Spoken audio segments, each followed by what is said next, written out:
9th। आज हम संचयन का पाठ 1 गिल्लू का सारांश में अध्ययन करेंगे।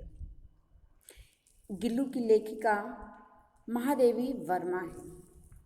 लेखिका ने इस पाठ में गिल्लू अर्थात गिलहरी के बच्चे की शरारतों का, चंचलता का, उसके नटखटपन का और उसकी मृत्यु तक का वर्णन किया है। जब लेखिका घर में बैठी खिड़की के पास बैठकर काक पुराण का चिंतन कर रही थी, काक पुराण अर्थात कौवों के विषय में कुछ लिख रही थी, सोच रही थी, क्योंकि लेखिका लेख लिखती थी। महादेवी वर्मा थी, वो लेखिका थी, तो उस समय वो कौवों के विषय में कुछ जानकारियाँ एकत्र कर रही थी, लिख रही थी।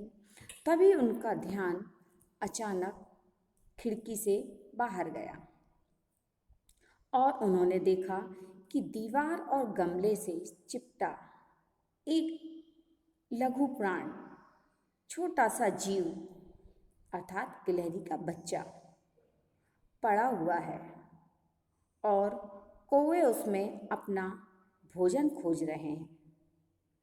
लेखिका बाहर गई और उस गिलहरी के बच्चे को उठाकर अंदर ले आई।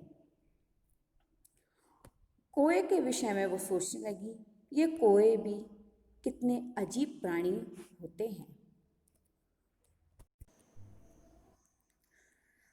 यह काकभुसुंड भी विचित्र पक्षी होते हैं। ये तो एक साथ समादरित और अनादरित होते हैं। समादरित मतलब सम्मान पाते हैं।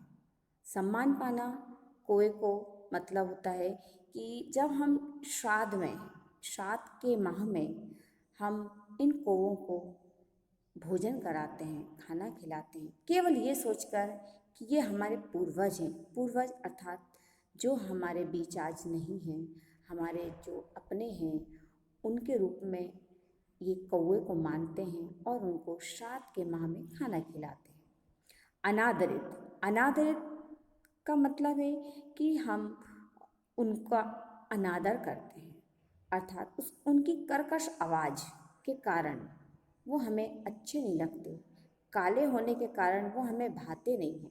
इस प्रकार लेखिका काक पुराण के विषय में, कौवे के विषय में ये सारी बातें सोच रही थी और इस प्रकार वो गिलहरी के बच्चे को अपने घर के अंदर ले आई।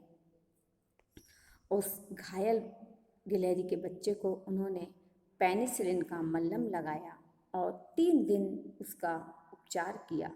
3 दिन के उपचार के उपरांत गिलहरी का छोटा सा बच्चा स्वस्थ हो गया और लेखिका के साथ ही रहने लगा।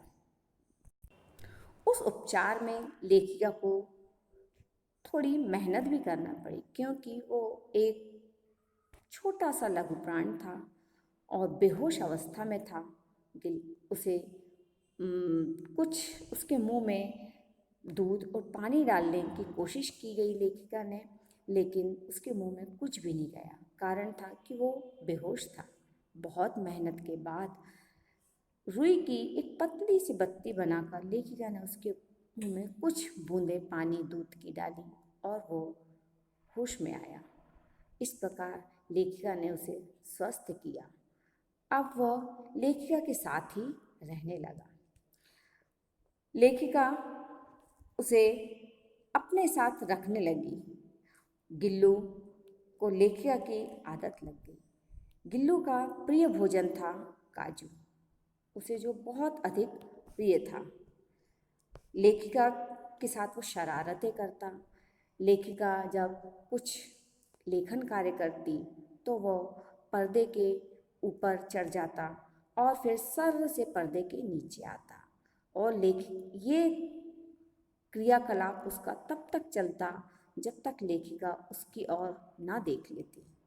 तात्पर्य है, गिल्लू लेखिका का ध्यान अपनी ओर लाना चाहता था। जब तक लेखिका उसे देख नहीं लेती वो ये क्रियाकलाप कई तरह से करता रहता। कभी सुराही की गर्दन पर बैठ जाता, कभी गमले में बैठ जाता, कभी फूलदान पर बैठ जाता। इस प्रकार लेखिका को उसके पास जाना ही पड़ता था।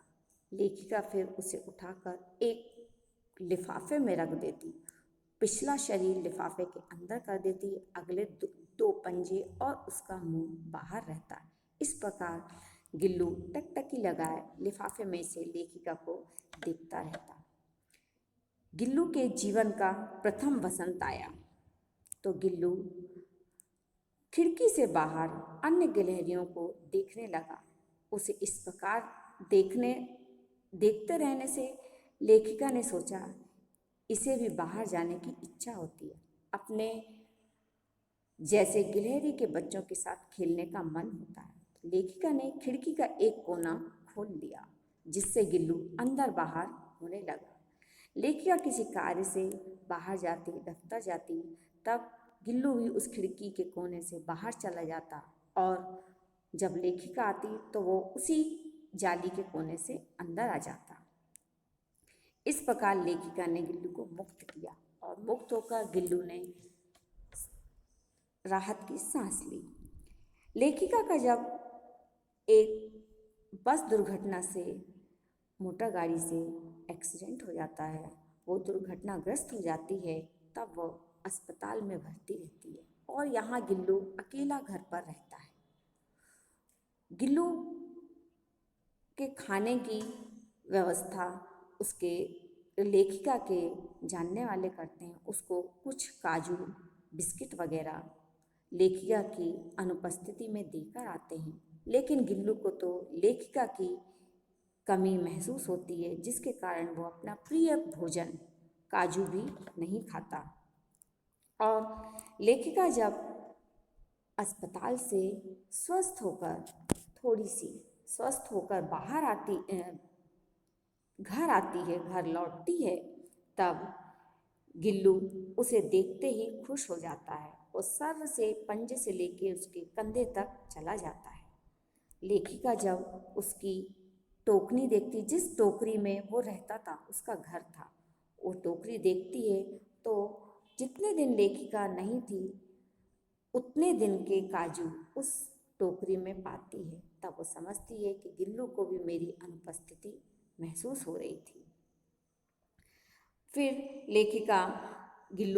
गिल्लू और लेखिका आपस में कई प्रकार के क्रियाकलाप करते हैं और लेखिका जब बिस्तर पर लेटी रहती है क्योंकि अस्वस्थ है, तो गिल्लू एक परिचारिका की भांति अर्थात सेविका, परिचारिका मतलब सेविका की भांति गिल्लू उसकी सेवा करता है। उसके सिरहाने बैठकर सिर पर धीरे धीरे हौले हौले उंगली फेरता है। उसके पंजों का सिर पर फेरना लेखिका को बहुत अच्छा लगता है। उसे ऐसा महसूस होता है जैसे एक परिचारिका, एक सेविका, एक नौकरानी मेरी सेवा में है। और जब गिल्लू के पंजे हटा लेता है तब ऐसा लगता है एक सेविका हट चुकी है। इस प्रकार लेखिका की वो सेवा करता है। गिल्लू के जीवन की अवधि बहुत कम होती, 2-3 साल से अधिक नहीं होती। इस तरह गिल्लू का अंत समय भी आ गया। एक दिन अचानक गिल्लू सुबह से ना कुछ खाया, ना कुछ पिया, ना ही कुछ बोला, ऐसा सुस्त सा था। तभी लेखिका ने उसे देखा और जब लेखिका के पास आकर वो बिस्तर पर बैठ गया, लेखिका ने उसे छुआ तो उसके पंजे एकदम ठंडे लगे और गिल्लू ने लेखिका की वही उंगली पकड़ी जो उसने उस घायल अवस्था में पकड़ी थी जब वो घायल हो गया था पहली बार। तब लेखिका ने उसे घर के अंदर लाके उसकी सेवा की थी। वही उंगली आज भी लेखिका ने पकड़ी, लेखिका की पकड़ ली उसने और लेखिका ने उसे देने के लिए हीटर जलाया और उसे थोड़ी सी उष्णता, गर्मी प्रदान की। लेकिन उसका अंत समय आ ही गया था। तो लेखिका ने सुबह होते होते देखा, सूर्य की पहली किरण के साथ ही गिल्लू तो किसी और दुनिया में जाने के लिए सो चुका था, अर्थात उसकी मृत्यु हो चुकी थी। वो मृत्यु को प्राप्त हो चुका था। तब लेखिका ने उसे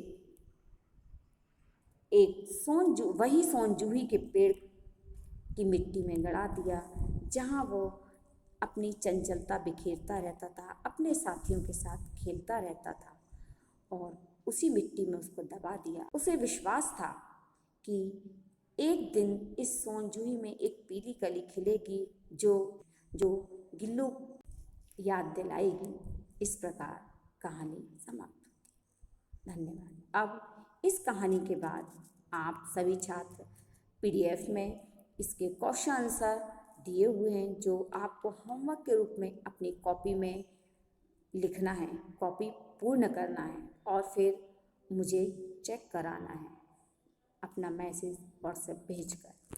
धन्यवाद।